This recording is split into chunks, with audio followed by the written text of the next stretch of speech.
dos acontecimentos, o Cântico de Zacarias e depois o Cântico dos Anjos, dia 22, quando nós estaremos, assim, por assim dizer, comemorando o nascimento de Jesus antes do dia 25. Então nós louvamos a Deus porque hoje nós tivemos a oportunidade de estarmos com as crianças, nessa maravilhosa cantata, anunciando aí a grandeza do nosso Salvador. E essa grandeza tem um lugar na história, tem uma sequência que nós temos na palavra do nosso Deus. Eu quero convidar a você a abrir a sua Bíblia no livro de Lucas, capítulo 1. Vamos estar lendo o texto da palavra do nosso Deus. Lucas, capítulo 1, versículos de 46 a 55.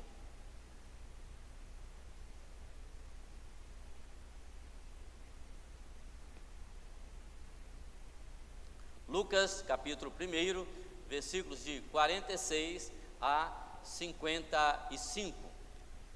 No domingo passado nós tivemos o coral da igreja, já cantando os hinos de Natal, e assim tivemos a oportunidade de iniciarmos toda a nossa programação do mês de dezembro. Louvamos a Deus pela vida dos irmãos. Vamos ler o texto da palavra do nosso Deus. Cântico de Maria. Então disse Maria: a minha alma engrandece ao Senhor, e o meu espírito se alegrou em Deus, meu Salvador, porque contemplou na humildade da sua serva, pois desde agora todas as gerações me considerarão bem-aventurada. Porque o poderoso fez grandes coisas, santo é o seu nome, a sua misericórdia vai de geração em geração sobre os que o temem. Agiu com o seu braço valorosamente, dispersou os que no coração alimentavam pensamentos soberbos, derribou do seu trono os poderosos e exaltou os humildes, encheu de bens os famintos e despediu vazios ricos, amparou a Israel seu servo, a fim de lembrar-se da sua misericórdia, a favor de Abraão e de sua descendência para sempre, como prometera aos nossos pais. Amém. Senhor, nós te agradecemos pela leitura da tua palavra e agora nós te pedimos que o Espírito Santo esteja falando aos nossos corações. Nós dependemos da aplicação desta palavra em cada coração nesta noite, e por isso nós oramos agradecidos no nome de Jesus. Amém. A nossa vida é uma vida cheia de capítulos. Passamos por momentos diferentes, ora alegres e festivos, outros momentos tristes e reflexivos, e nessas diversas situações em que nós passamos, nós expressamos diversas maneiras, em diversos momentos, os nossos sentimentos, de acordo com a visão que nós temos de Deus, de acordo com a cosmovisão que nós temos dos acontecimentos em cada quadro da nossa vida. Então, nós agimos de acordo com aquilo que nós conhecemos, que nós sabemos, que nós pensamos em cada situação. E nesse agir, com certeza, aparecem as nossas palavras. As nossas palavras refletem aquilo que nós temos de Deus e conhecimento que nós temos da palavra, da revelação de Deus, bem como a nossa intimidade com Deus. Com certeza, meus irmãos, a cada momento em que nós vivemos, nós vamos estar expressando a nossa intimidade, o nosso conhecimento com o nosso Deus. E o Cântico de Maria é um exemplo de uma jovem, eu diria que para alguns teólogos, bem informada, com bastante conhecimento da palavra do nosso Deus. Eu creio que ela tinha conhecimento, sim, não vou negar esta verdade do conhecimento, mas quando nós pensamos que naquele tempo havia 400 anos que Deus estava em silêncio e que a maioria das notícias que se tinham eram notícias das tradições que os próprios fariseus e que os homens tinham feito e colocado na carga, nas costas das pessoas para que elas pudessem cumprir. E Maria revela que ela, com palavras, um grande conhecimento, vamos pensar assim, do Velho Testamento. Mas eu penso que naquele tempo Maria também foi um porta-voz do nosso Deus. Ela agiu com o Espírito Santo falando através de Maria, para que nós pudéssemos entender o coração de Maria diante de Deus, da sua intimidade com Deus, da sua aproximação que ela tinha de Deus. Então Maria, depois de receber a notícia de que Isabel, sua prima ou parente próxima, estava grávida e que já numa idade avançada, ela vai visitá-la. E lá acontece também algo maravilhoso, porque Isabel, cheia do Espírito Santo, eu gostaria que você guardasse bem essa palavra, porque ela vai ser aproveitada no próximo domingo. Zacarias está cheio do Espírito Santo, e Isabel, cheia do Espírito Santo, diz assim, quando recebe Maria, e a parte da saudação diz assim: é de onde me provém que me venha visitar a mãe do meu Senhor. Ou seja, Isabel ali teve uma revelação do poder do Espírito Santo, sem ter conversado com Maria, ela sem saber, quem sabe, provavelmente da notícia que o anjo deu a Maria, e ela diz: olha, a mãe do meu Senhor veio aqui visitar. Isso é revelação do Espírito Santo. E é interessante entendermos que o cântico de Maria, eu vejo como uma pessoa bem informada, mas vejo como alguém que está revelando a grandeza de Deus por sua intimidade, por sua vida com Deus. E eu gostaria que nesta noite nós pudéssemos pensar nesse cântico e a saudação, depois da saudação, como Maria, depois de receber a notícia, procedeu, qual foi a atitude dela e como se nós temos o desdobramento da sua ação. Quero pensar em 3 verdades que nós temos sobre Maria. Primeira verdade que nós temos da adoração, do culto de Maria, do seu cântico ao Senhor, ela tem uma atitude. Pense na atitude que nós temos que ter diante de Deus. E esse texto mostra para nós pelo menos 3 atitudes interessantes para que nós possamos pensar na nossa adoração a Deus. Como nós nos voltamos para Deus para adorar o Deus Criador de todas as coisas, como nós vimos cantar aqui nesta noite. O Deus Criador de todos, dos animais, de todas as coisas. Ele é o nosso Salvador. Maria vai mostrar para nós, em primeiro lugar: então disse Maria, a minha alma engrandece ao Senhor. Maria desenvolve, meus irmãos, seu cântico revelando um profundo conhecimento da revelação, daquilo que Deus tem para com a sua vida, com a intimidade com Deus, dizendo: a minha alma engrandece ao Senhor. Queridos irmãos, louvor a Deus, adoração a Deus não depende de quem está do meu lado. Às vezes alguém fala assim: olha, eu não consegui adorar a Deus hoje por causa disso ou daquilo. Me desculpa a expressão, mas o pastor João Batista não acredita nisso, porque a adoração sai de dentro do coração, sai de dentro da alma, que reconhece quem é o Senhor, de fato e de verdade. Nós às vezes estamos preocupados com o que está acontecendo aqui na terra, e aí colocamos culpa em uma coisa e outra para deixar de adorar a Deus. Isso é mentira. Alma, coração, gente que está voltado para Deus, gente que saiu de casa com intimidade com Deus, está lendo a Bíblia, está vivendo em oração, adora a Deus de alma e de coração. Sai de dentro dele a verdadeira adoração. Ele não depende de ninguém, ele depende do poder do Espírito Santo. Ela inicia a sua oração ecoando o Salmo 34, versículo 2, que diz: gloriar-se-á no Senhor a minha alma. É algo que sai, meus irmãos. A adoração não tem a ver com o culto bonito, a adoração não tem a ver com louvor bonito, a adoração tem com o coração que olha, que a alma se volta para Deus de fato e de verdade. Maria mostra para nós, meus irmãos, de maneira fantástica, que a alma, o espírito, esses 2 termos que são intercambiável, sou dicotomista, né? Penso em corpo e alma, e refere-se a essa pessoa interior. A adoração verdadeira, meus irmãos, sai do coração, sai da alma, sai daquele que conhece a Deus, daquele que serve a Deus.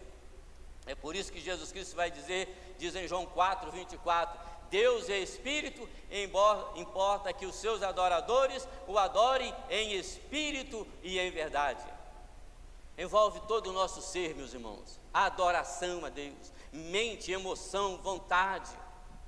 Como os instrumentos de uma grande orquestra, todos os pensamentos e emoções de Maria se reuniram num crescente de louvor, do seu coração, da sua alma, do seu interior. Ela diz, a minha alma engrandece ao Senhor, e isso é de maneira intensa. O versículo 47 diz, e o meu espírito se alegrou. Queridos irmãos, se alegrou em quê? O texto da palavra de Deus diz, na continuidade, dizendo o seguinte, o meu espírito se alegrou em Deus, meu Salvador. Aí estava a sua alegria, aí estava o seu prazer de estar adorando e falando com o nosso Deus. Não estava em si mesma, não estava nas circunstâncias, mas em Deus como Salvador. E este é o grande feito que todos nós temos de perceber, que o nosso Deus é a fonte de alegria. E quando essa alegria vem do Senhor, essa alegria não é uma alegria morta, não é uma alegria fria, é uma alegria intensa. O texto da palavra do nosso Deus, as palavras no original, dá-nos a entender que é intensidade. Há uma referência que volta lá no nosso Senhor Jesus Cristo, quando Ele suspira e Ele se alegra com intensidade. Nós devemos considerar o poder de Deus, seus propósitos revelados e o curso do seu amor redentor por cada um de nós. Devemos reconhecer que há nele abundante razão para a nossa alegria. Eu preciso olhar para Deus e quando estou em adoração, seja em oração, seja em cântico, isso tem que ser de forma intensa e realmente para que as pessoas até possam ver em nós que nós reconhecemos Deus como o nosso Redentor e devemos reconhecer nele um abundante motivo de alegria. Maria sentiu no corpo, alma, espírito, a alegria do seu Senhor. Essa palavra, como eu já disse, ela expressa alegria suprema. A verdadeira adoração, então é da seguinte maneira: a verdadeira adoração que sai do coração, ela é espontânea e não encenada. Não é um teatro a verdadeira adoração. Ela é sincera e não artificial. Ela é centrada em Deus e não autocentrada, ou seja, na própria pessoa. Mental, não apenas emocional, porque ela procura honrar e glorificar a Deus, não para manipular a Deus, precisando de alguma coisa. Maria diz, olha, louva a Deus, não só porque Ele estava fazendo na sua vida, mas Ele está dizendo que por tudo aquilo que Ele vai fazer através de Jesus. Se alegrou no meu Deus, meu Salvador. Esta é a grande realidade. Então Maria, ela vai de todo o seu coração louvar a Deus com a intensidade tremenda e com a humildade maravilhosa que nós devemos observar agora no versículo 48. Porque contemplou na humildade da sua serva, pois desde agora todas as gerações me considerarão bem-aventurada, feliz. Alguém entende esse texto como se fosse Maria é bem-aventurada para abençoar os outros? Não, meus irmãos, o texto não está dizendo isso. Você que está com a sua Bíblia aberta aí, as pessoas me considerarão bem-aventurada, as pessoas me considerarão feliz. Eu sou uma pessoa feliz, eu tenho essa alegria no meu coração. Então ela fala isso com humildade, porque contemplou na humildade da sua serva. Observe que Maria, ela se considera pecadora porque ela precisa de um Salvador. Ela se considera humilde porque ela entende que ela é uma serva, ela está a serviço de Deus, ela está para fazer a vontade do nosso Deus. Essa humildade você vai encontrar lá na mãe de Samuel, que nós pregamos aqui, a revelação messiânica apontando para Jesus, 1 Samuel, capítulo 1, versículo 11. E este é um mandamento primordial para quem quer adorar a Deus. 1 Pedro, capítulo 5, versículo 6, diz assim: humilhai-vos, portanto, sobre a poderosa mão de Deus. Nós devemos estar humildes, nós devemos fazer de todo o nosso coração, de toda a nossa alma, o nosso louvor, a nossa adoração, ela é interna, ela é intensa e ela é humilde. Porque há dois fatores que impedem o homem a adorar a Deus, basicamente. Duas coisas te impedem de adorar a Deus. Há dois obstáculos de culto, e o primeiro é a ignorância. O que torna fraco o orgulho e ineficaz a nossa adoração. Então, quem não conhece Deus, quem não tem uma intimidade com Deus, quem não é bem informado com a palavra do nosso Deus, ele ignora, ele não tem o conhecimento de como adorar a Deus. Então é uma adoração fraca, porque ele não conhece a Deus, ele não tem intimidade com Deus, ele não conhece a palavra de Deus, ele não consegue adorar a Deus. E o segundo é o orgulho, porque o torna um hipócrita. Por quê? Os que têm esse ou raso conhecimento superficial, não conhecendo a Deus, não pode adorar no sentido mais amplo. E aqueles que não compreendem a grandeza de Deus, no seu orgulho, não pode verdadeiramente adorá-lo em tudo, porque o culto é a si mesmo. Ele quer fazer um culto para ele. É por isso que muita gente diz: olha, aquele culto não me agradou. É porque ele pensou que o culto era para ele. Ele esqueceu que o culto é para Deus. Nós cultuamos a Deus. Nós nos reunimos para cultuar a Deus. Nós somos chamados para estar na presença do nosso Deus. E esse é o verdadeiro culto. O culto que é humilde diante de Deus, ele alegre, ele é intenso, ele é de todo o coração e ele é com toda a humildade. Eu diria que Maria demonstrou essas três verdades no seu louvor a Deus. Ela coloca isso diante de nós nas suas palavras. Por isso que eu disse que é nas nossas palavras que nós vamos demonstrar esse conhecimento, essa grandeza do nosso Deus, no nosso louvor diante de Deus. Então sua humildade consciente de completa indignidade é reproduzida em seu louvor diante da maravilhosa graça de Deus. Se eu conheço a graça de Deus, que criou todas as coisas e enviou Jesus Cristo para me salvar, e eu tenho a certeza da minha salvação, eu preciso aprender com Maria a adorar a Deus com intensidade, com alegria que sai do coração e com a humildade que Deus nos chama a estarmos diante dele. Mas em segundo lugar, a adoração de Maria é convicta em seu objeto de adoração. Ela diz que a minha alma engrandece ao Senhor e o meu espírito se alegrou em Deus, meu Salvador. É uma referência, meus irmãos, a inúmeros textos do Antigo Testamento. Eu vou citar apenas um por causa do nosso tempo. Isaías 43:11 diz: eu, o Senhor, eu sou o Senhor, e fora de mim não há Salvador. Essa verdade, meus irmãos, essas duas verdades é que faz para que nós venhamos ser verdadeiros adoradores. É quando eu reconheço o nosso Senhor Jesus Cristo como sobre todas as coisas e como Salvador da minha vida. Os versículos 46 e 47 diz isso. Então o culto de Maria ao Senhor é centrado nesses dois pilares. Eu tenho Jesus como Senhor da minha vida, e como Senhor da minha vida eu me apresento diante dele porque ele é o meu Salvador. Então as duas palavras, Senhor e Salvador.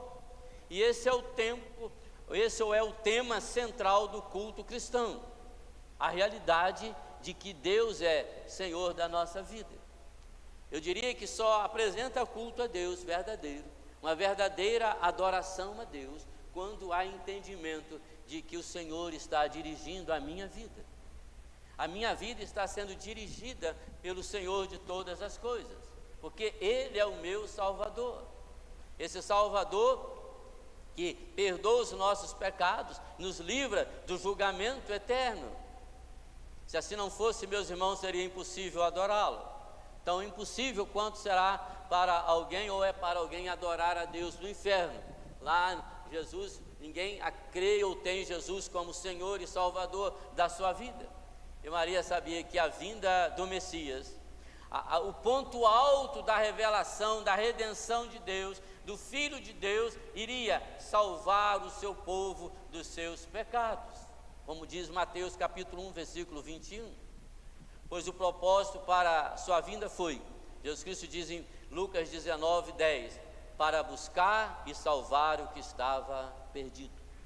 Nosso culto, meus irmãos, ele começa a ser culto de verdade, em espírito e em verdade, a partir do momento que o meu culto e a minha adoração é voltada para o nosso Senhor e Salvador Jesus Cristo, como Senhor e Salvador da nossa vida. Talvez, meus irmãos, a nossa adoração, o nosso louvor seja tão fraco, mas tão fraco, porque nós não sabemos onde nós estamos, diante de quem nós estamos. Nós não esquecemos que nós estamos diante do Senhor e do nosso Salvador, aquele que foi todas as coisas, foi criada por Ele, aquilo que Ele fez todas as coisas e sobre todas as coisas, por intermédio dEle. Tudo o que está acontecendo, tudo que existe, é através do nosso Senhor e Salvador Jesus Cristo. Queridos irmãos, só existe louvor verdadeiro, só existe de maneira real, sincera, quando nós reconhecemos que Jesus é o Senhor e Salvador da nossa vida. Mas nós podemos continuar pensando naquilo que Maria traz para nós. Agora ela coloca diante de nós os objetos do culto a Deus. Gostaria que você pensasse, nós vamos estar traçando mais ou menos os versículos de 51 a 55, quando mostra como Maria vai estar pensando nessa realidade, a realidade daquilo que é o objeto de culto. Ela faz a sua adoração de todo o seu coração, do seu interior, com intensidade e com humildade. Ela reconhece aquele que é o objeto de adoração a Deus. E por fim, ela observa os feitos do nosso Deus. E é por isso que eu quero convidar a você a olhar, basicamente olhar. Meu tablet fechou, vai abrir. A cola fechou.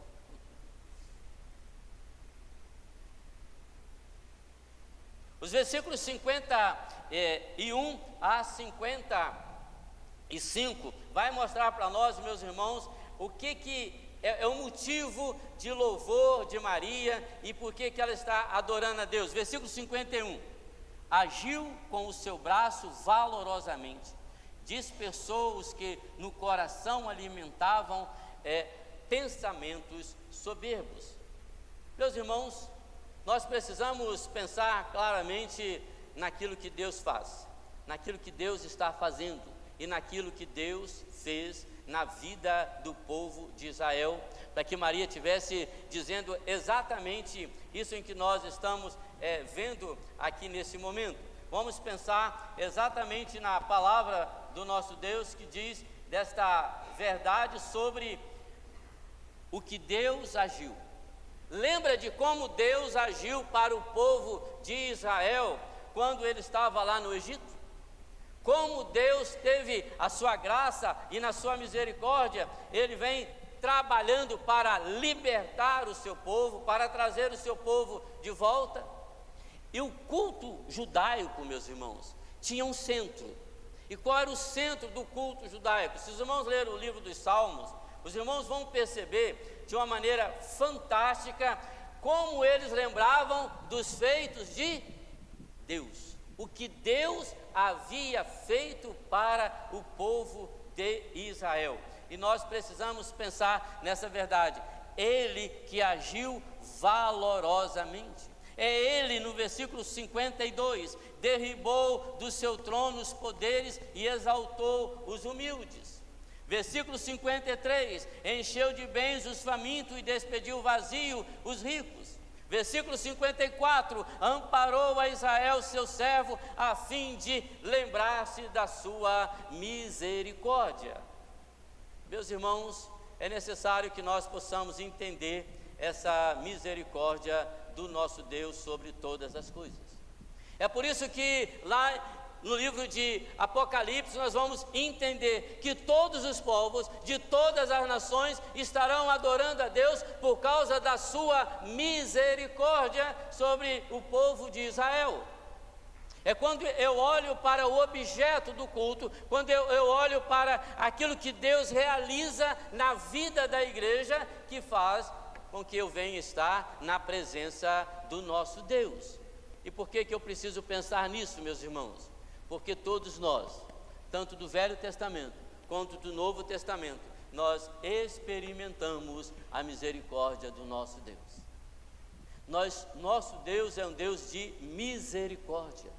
E eu preciso pensar nisso todos os dias, todas as horas, todos os momentos da minha vida e crer que Deus nos tem abençoado, tem nos fortalecido durante esse ano, porque Ele é o Deus de toda a graça e de toda a sua misericórdia. Essa é a motivação. Então olha só, ela olha para Deus, se alegra no seu interior pela intimidade que ela tem com Deus. O objeto é o Senhor e Salvador, e a motivação é a obra de Deus. Será que você tem adorado a Deus desta maneira? Será que você tem procurado estar na presença de Deus desta forma, dessa maneira, como entoando um novo cântico, Apocalipse 5:9, e entoava um novo cântico dizendo: digno és de tomar o livro e de abrir os selos, porque fostes morto e com o teu sangue comprastes para Deus os que procedem de toda tribo, língua, povo e nação.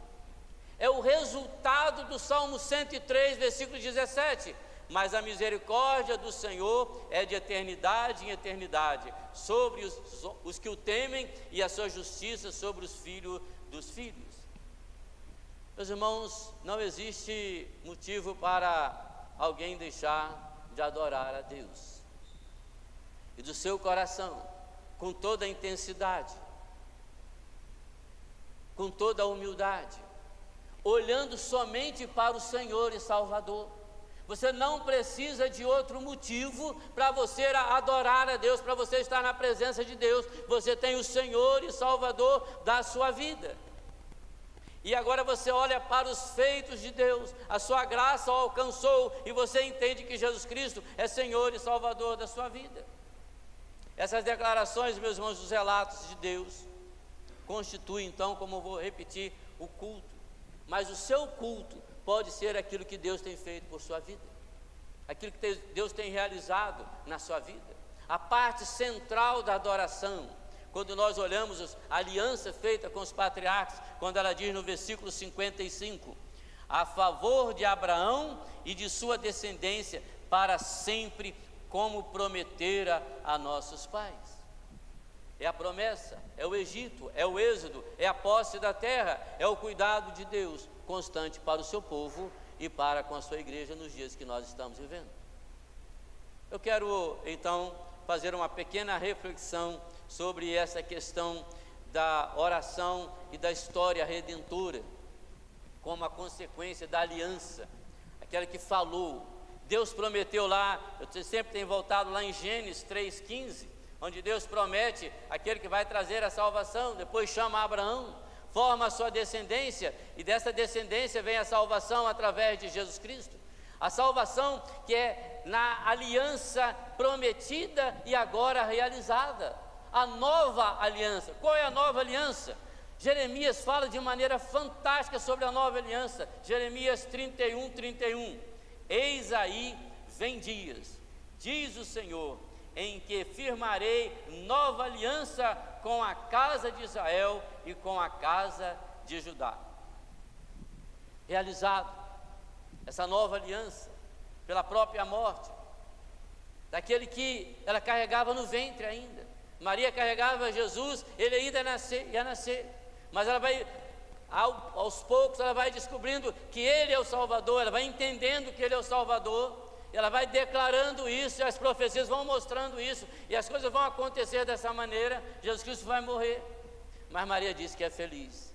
Todas as gerações me chamarão bem-aventuradas. Queridos irmãos, Jesus Cristo, Ele morreu em nosso lugar para pagar pelos nossos pecados, passados, presentes e futuros. Eles estão expiados. Gálatas 3,13 diz assim: Cristo nos resgatou da maldição da lei, fazendo-se Ele próprio maldição em nosso lugar, porque está escrito: maldito todo aquele que for pendurado no madeiro. Esta é a aliança que forma a conclusão adequada para o louvor de Maria. Minha alma engrandece ao Senhor, e o meu espírito se alegrou em Deus, meu Salvador. Que nesta noite nós possamos pensar na seguinte aplicação da palavra do nosso Deus. O louvor de Maria é uma expressão da sua fé em Deus, seu amor por Ele e sua profunda compreensão das Escrituras. Falei 3 coisas aqui para os meus irmãos. O louvor de Maria é expressão da sua fé em Deus, do seu amor a Deus e de sua profunda compreensão das Escrituras. É quando eu compreendo a palavra de Deus, eu entendo a vontade de Deus para a minha vida, é que eu parto e vivo uma vida de louvor e adoração. O resultado é um exemplo de culto para todos os crentes imitar, porque Maria não aponta para ela mesma, ela aponta para quem? O Senhor e Salvador. Lembre dessas palavras. A oração de Maria aponta para o Senhor e o Salvador. É por aí que deve começar, deve aprofundar a nossa verdadeira adoração. Então ela mostra para nós, primeira coisa, só para nós lembrarmos, a atitude. A atitude de Maria é do coração. Se não tiver no coração, meus irmãos, não tem jeito. Não existe adoração externa. Mas quando está no coração, existe adoração intensa. Intensa adoração. Não dá para ficar naquela adoração assim, meio que acanhado. É fervoroso diante de Deus. E essa adoração do coração intensa é de total humildade. É Ele. Nós somos seus servos. Nós estamos aqui para adorá-lo. Mas esse louvor, essa adoração ao nosso Deus, ela também tem um único objeto de adoração: o Senhor e Salvador. Eu não posso esquecer a mínima ideia que vier no seu coração de deixar de adorar, de louvar a Deus. Lembre de quem que você adora: o Senhor e o seu Salvador. Se for outra coisa, se você tiver outro motivo para adorar a Deus, já pode parar, desliga tudo e passa só para esses dois, só já está. É isso aí que nós adoramos. Em terceiro lugar, nós adoramos pelos feitos de Deus. Ele nos salvou, Ele tem nos abençoado, tem nos sustentado, tem cuidado da nossa casa, da nossa família. Nós temos a certeza da vida eterna em Cristo Jesus. É isso, meus irmãos, que faz com que nós possamos prestar um culto a Deus em espírito e em verdade. Então, Maria apresenta atitude, objeto e motivação de sua adoração. E eu diria que esse é o meu e de todos nós que estamos aqui. Adorarmos a Deus com verdadeiras atitudes, com o verdadeiro objeto, que é o Senhor e Salvador, e com as motivações corretas.